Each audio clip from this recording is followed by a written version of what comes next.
What's up, everybody? Welcome to Wonder's Workshop, and today we are talking about the best rare from every orbital.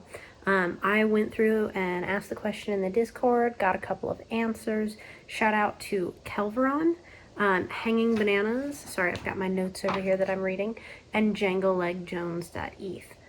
So I'm really excited to deep dive into this just for y'all's reference. Unlike the common video, I'm not excluding core cards.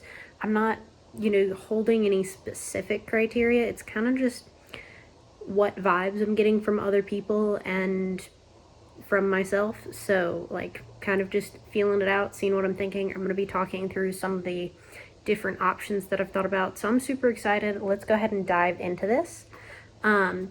So we're going to hop on over to Cardi.io. So as y'all can see, it is loading on up. If you don't know how to filter, best thing to do, and the best way to do this if you're looking to look at these yourself, come down here, make sure that you've clicked rare, and then I usually filter by orbital. I'm going to go Umbrathine, Sulfera, Heliosynth, Patria, Tallwind, Boundless, because that's working your way around the card. That might be backwards because we're on camera. I guess that might be the right direction. Who knows? We'll see. I'll see when I'm editing. But we're going to start with Umbrathine, like I said. I'm kind of super excited to get into this one. This one was hard because there's not one that, stands out as super duper good. Carnivox Soul Forger is one of the ones that I had somebody shout out. Same with Kura, Voice of Terror. Let's see what else. I was thinking Seraphina the Serpent Blackthorn would be really good. I also had somebody shout out Power of 3. And so I also thought Treasure Map. And I debated for a while with this one, just trying to figure out which of all these things that people were shouting out as the best was actually the best. And I kind of did a process of elimination, so I kind of got rid of Kura first. It's very, very niche. There's not a lot of support for typal tribal decks right now, so you're not going to build an undead deck. So it wasn't my main pick. Carnivox is really good, and it could be good if you're running even just small amounts of graveyard recursion. Seraphina's a little niche, so you kind of need tokens. I ended up deciding on Power of 3 right here. Costs 3, it's a spell. Each player draws a card. Look at each player's hand. Each player discards a card of your choice. And so this one is kind of really some good bang for your buck. You're getting good card draw. Card draw is always good in Wonders. And if you're running this in a Umbrathine deck, it's probably going to only cost you 2. So rather than spending an action to draw a card, you're spending an action and 2 energy, most likely, to draw a card and then mess with other people's hands. Looking at people's hands can give you such a big advantage. And if you time this right, especially if you're playing a very control heavy stacking deck, play this right after somebody plays a Thought Tempest, that sort of thing, you can get rid of all sorts of cool triggers that you might need, really shake up somebody's game, make them discard part of their win con. So it can mess up somebody else's game really easily while giving you an additional card, which is important. The other great thing about it is this word right here. It is a secondary spell. If you wanted to run 3 of it and mess with people, you could. Obviously, if y'all disagree with me on any of this, please let me know in the comments.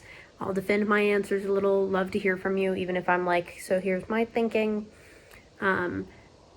It's not that I am saying you're wrong. It's just that I am a spirited debater and I like to have conversations.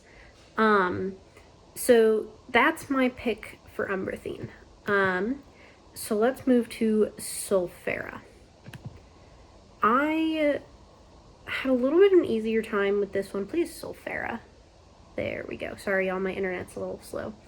And I had on my list, from my thinking and the thinking of others, Glasswing Cockatrice, Richard Grumpin, Rockskin Shredder, and Unconfined Dust Howler.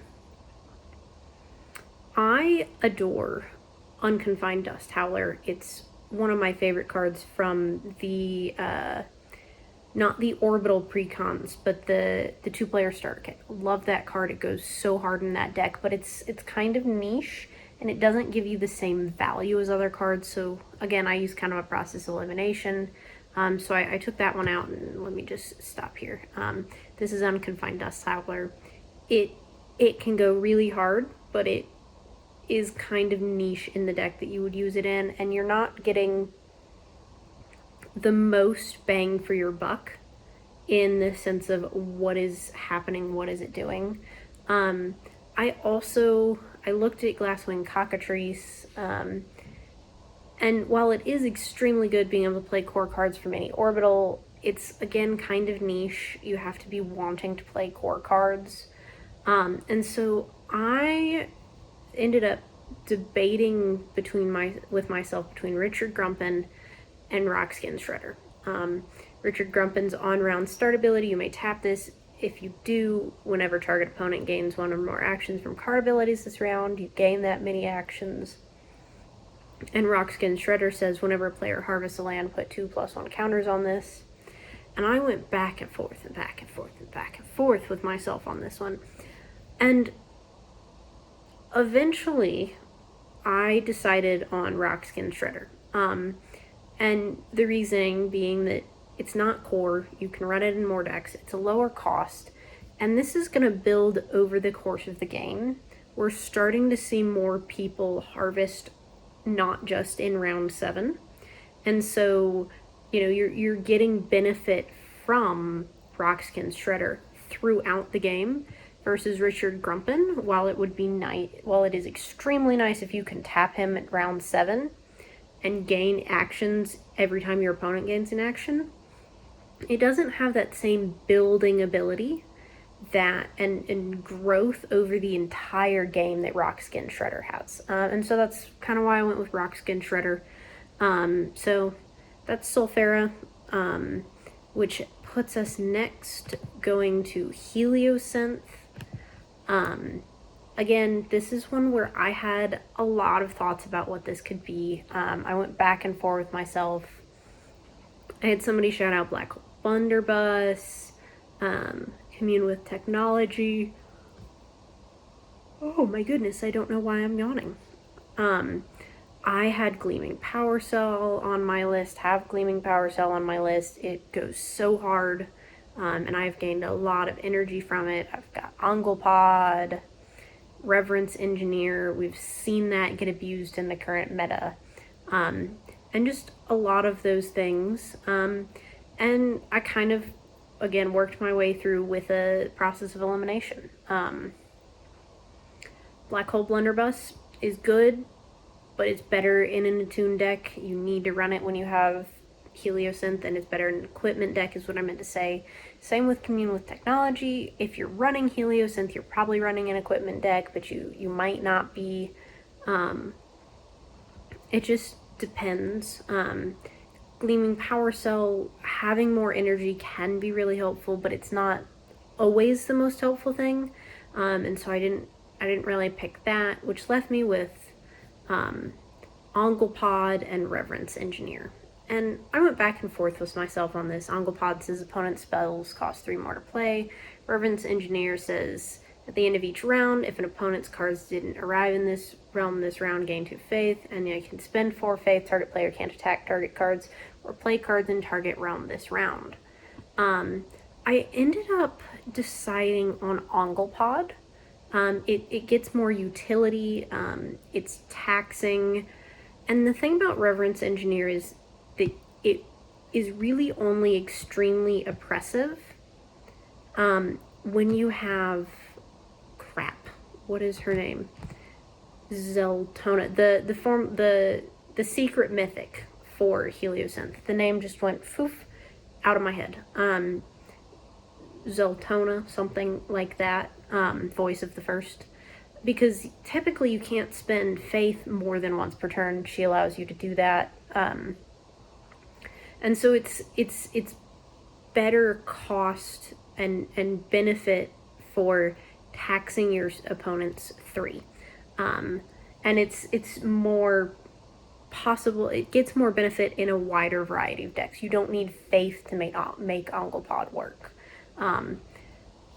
It just seemed like the right answer. So from Heliosynth, we're going to go to Patria. This one was kind of easy. I got the same answer from everyone that I asked, and it's where I was inclined myself. Well, at first I thought Scouting Barn Owl, and I thought about it, and that's, again, kind of niche. And so I was quickly reminded that Rootling Terror is the option. This card is really, really nice because Symbiosis and the On Arrival trigger in the order that you choose them. So you can put up to 3/1 counters on target wonder, making it a power 3, which then allows you to Symbiosis Rootling Terror with almost any card that you want. Particularly a big card that you want that has a really cool ability. I think I saw Tharaduster in conversation in Discord today. 2 protector counters on her, that sort of thing. Copying her with Rootling Terror, copying her ability with Rootling Terror and getting 2 protector counters. Like, there's just a lot that you could do copying a Symbiosis ability with Rootling Terror, especially when it's a secondary wonder. So you could have 3 of him in your deck. And it just seemed like the obvious answer when I really sat down and thought about it and looked at what everyone else had said. If you saw me post about this in Discord, you know what my choice for Thalwind is going to be. But we're still going to work through this and look at every option that everyone has suggested. Corvus Shadowwing got suggested, Giant Hydro Jelly, Come on. Rylan Windstrider also is in the list. Crimson Marauder. And that's kind of the main list. As terrible as it sounds, my first thought was flying as much as it is nice. This, again, works best in a flying deck. It's a little bit niche. And I had the same kind of thought about Crimson Marauder. It's very expensive, and it's a core card, and while you do gain control of all lands, you'd have to time that right for the lands not to be tapped. Don't take me to be saying that this isn't extremely powerful. I'm just trying to figure out, like, what gets you the best outcome for what you're doing. And most people don't play all their lands in one realm. Not at least that I've seen, unless there's a reason for them to do that. So that kind of left me thinking between Hydro Jelly, on play target loser. Target loser. That Freudian slip there is something. On play target player loses 1 action. And Rylan Windstrider. He's attuned to Tallwind, and you can tap him free to seek 3 wonder with cost 2 or less. When it arrives, you may portal it to an adjacent realm. And what ended up being the decision that really made this for me is this still costs an action, and all it does is tax your opponent's an action. Ryland is attuned. You can play him for free. And then he has a tap-free ability where you can play another wonder for free. And note that this doesn't say seek 3 a Tallwind wonder. It just says seek 3 a wonder with cost 2 or less. And so you could use him to seek out any card that's not, like, any wonder that's cost 2 or less. I've seen him get used, bounced. Even if you're running 2 copies of him, you can get his abilities off more than twice by returning him to hand, by portaling him, doing any of these things that reset that tap ability. And so I've just seen so much value come out of him that I can't not pick him. And you're getting 2 free actions when you play him. And so that's Grace's opinion. Obviously, you're welcome to fight me in the comments over it. And then the last orbital was honestly the hardest one because there's so many freaking good rare cards in Boundless. I had, let's count, 1, 2, 3, 4, 5, 6, 7 names of cards on my list to 1, 2, 3, 4, 5, 6, 7, 8. That's like half of the rares that I had on this list, which is not great. Part of that is just because I pulled the list, like, people have so many good cards, and Boundless is so meta right now. I, just so y'all know, on the list, I had Feline Entity of Dreams, Galactic Sovereign Throne, Gyrona's Cygnus, Indra's Citadel, Knievel Wayfarer, Sirius Aetherblade, Zyrindra, I'm not sure I'm pronouncing that right, of Dimensional Forces. And this one was hard, like narrowing down and picking the cards that I thought were best. Again, I started with a process of elimination. Knievel Wayfarer has to be equipped to get its ability off. And while that's still extremely powerful and it's low cost, that need to be equipped to get it off is, it brings down the power level for me. Zindra, it just felt like the benefit of opponents not being able to gain stones was not as good as some of the other tax abilities that we see, like Onglepod, which I picked. Adding attacks of 3 is so much more impactful than opponents not being able to gain energy from stones. And so I just, at least I feel like it is, because, you know, that's at most 7 energy that you can gain from stones. You can gain energy from a lot of other things. And I felt like, you know, there's so many things that can give you an energy advantage. Just stopping you from gaining energy from stones doesn't have but such a big effect. I'm yawning again. I don't know why. I also ruled out Indra's Citadel. Kingdom 3, if this is an even numbered realm, gain an additional action. This is a little bit of self-bias. I typically prefer to harvest in round 7.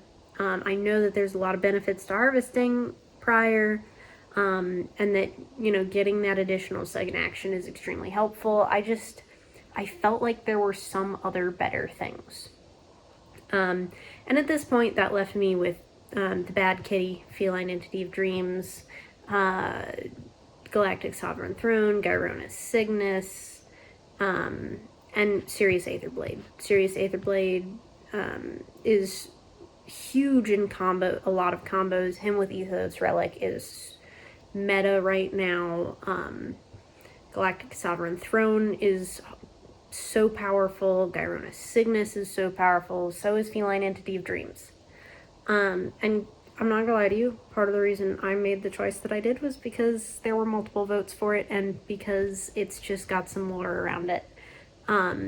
I went with Feline Entity of Dreams. It's a secondary wonder. You're taxing, and you're getting to nullify if they don't spend 2 energy. Like, you're forcing so much use from your opponents that the Bad Kitty is bad.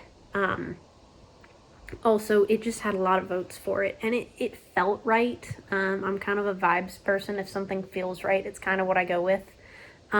So Feline Entity of Dreams, that's what I got for you for the best Boundless rare.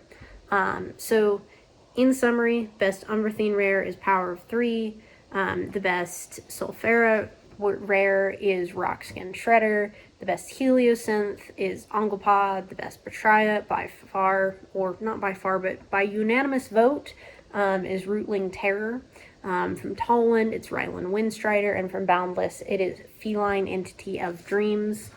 And like I said, these are just my opinions. If you disagree with them, feel free to let me know in the comments. I'd love to hear what everybody else is thinking. That's what I got for you today. Please, as always, like, comment, subscribe, and keep being your wonderful selves.